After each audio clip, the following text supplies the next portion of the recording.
Hey YouTube, it's Tiffy T, the Resell Queen. If you're new to my channel, I am Tiffy T, the Resell Queen.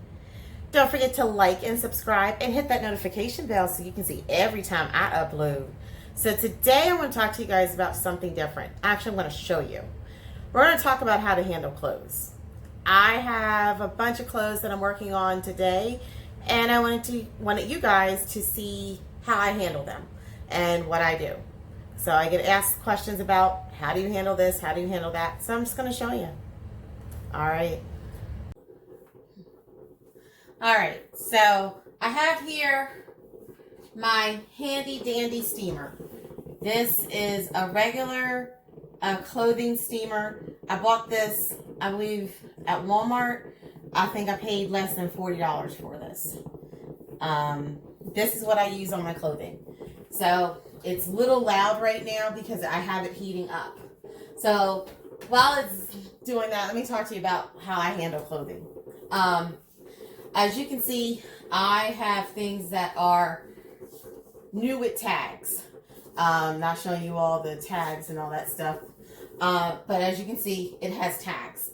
I like to buy my clothing that way. You do end up paying a little bit more when you buy things that are new with tags versus customer returns and things like that. I believe this particular shirt came from a liquidation that we won from a big box store.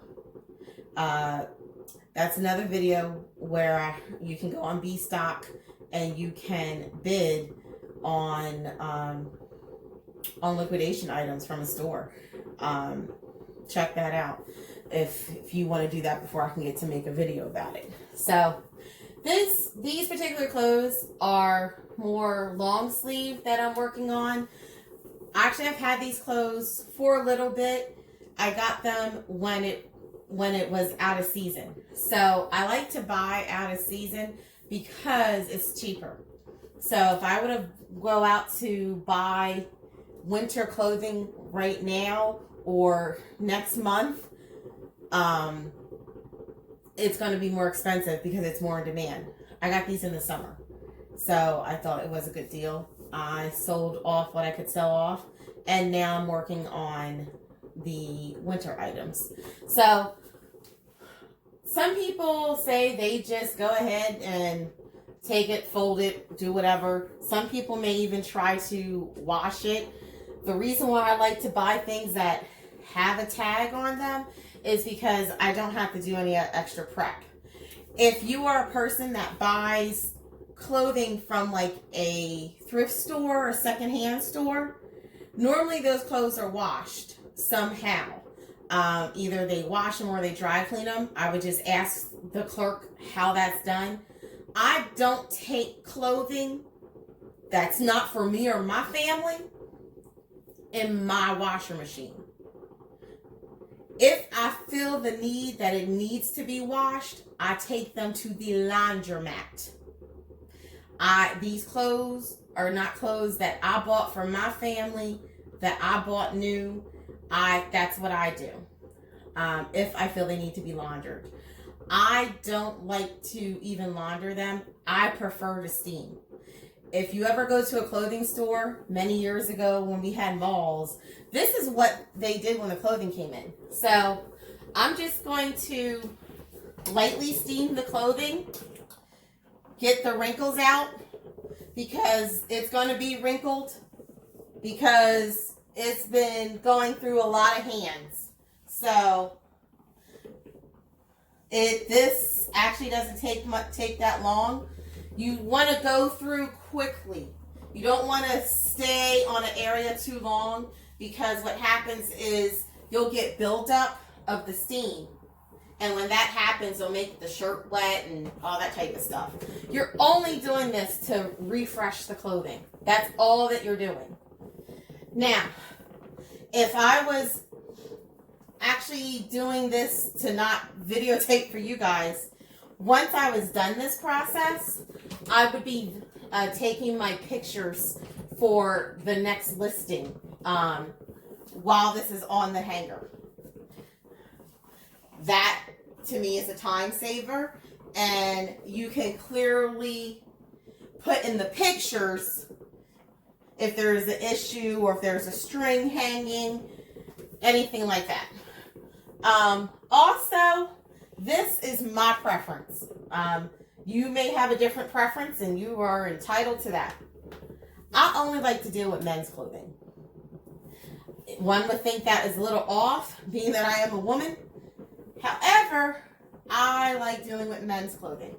The reason why I find men to be better customers when it comes to clothing. Females love us a lot. We tend to be emotional with our purchases. We'll look at something and say, oh, I need something red. Then when we get it, it may not be fire engine red. It may look more maroon, things like that. Or we might buy two because we don't know what size we're going to be. And that's all understandable.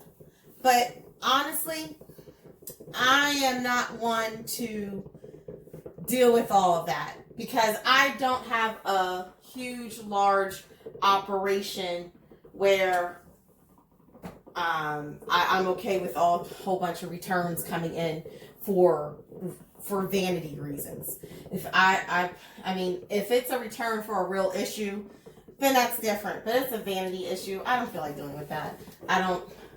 This is not why I'm doing this. I'm doing this to make money, not deal with your vanity. So, when I'm done, after you've gotten all your pictures, I like to fold my clothing, and I'll show you how I do my storing. So, I fold my shirts the same way they do at a store. I do like to make sure that everything is creased and shaped correctly like you would at a store. As you can see, it looks really nice. So, now I do take things a little step further. You may find some people are not going to do this when it comes to clothes. I treat clothes the way I would want my clothes treated. So as you see here, I have a poly bag.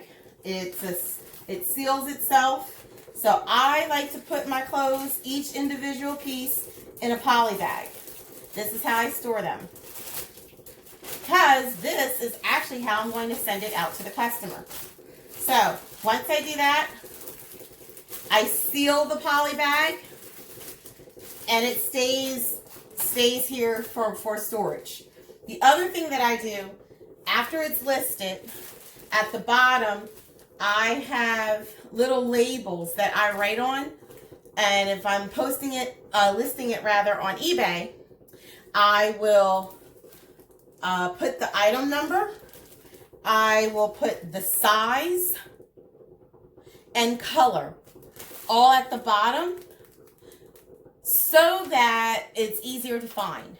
When I first started this, what I used to do was after every eBay listing, I would print out the eBay listing and tape it to the front or somehow put it near it so that I knew which one it was. That is actually kind of time consuming. But I was just starting. I was just trying to make sure I could easily find it. So that's how I do it. Your way is going to be your way. So, but that's how I handle it for me. So just to recap, I use a nice steamer to steam my garments. I take all the creases out. I do it very lightly. I take the pictures while it's still on the steamer. So that way I have my pictures for my listing. I fold my clothing, put it in a poly bag, and then I store it. Other thing with a poly bag, because most of you are probably doing this at home. Remember, your home has different smells and things like that in it. So you want to make sure that where you store this is either airtight. So if you are using like a storage bin, I actually like storage bins for things like this. What I do tend to do sometimes as well is I will get a, what do you call those things? The dryer sheets. Goodness, I think. But make sure if you get dryer sheets, get ones that have no fragrance and no dyes. And the reason why I'm telling you to do that is because Some people don't like smells. And that's also another thing too. If you have to launder the clothes, you want to make sure that you use a detergent that doesn't have a fragrance and doesn't have any dyes. The reason why is because I might use Gain or Tide at home, and that smells great for us, but that could nauseate someone that's going to buy the actual clothing. People have different allergies and are sensitive to so many different things. So I try to not do too much to my clothing when I get it, other than to make it presentable, nice, and in new pristine condition. By storing it this way, I am keeping my clothing safe from any harsh smells or any chemicals or any things like that they could come in contact in my house. So that's how I do my clothing. I hope this answers your question. If you have any other questions, feel free to email me at resellqueen19320@gmail.com. And don't forget to like and subscribe. Thanks.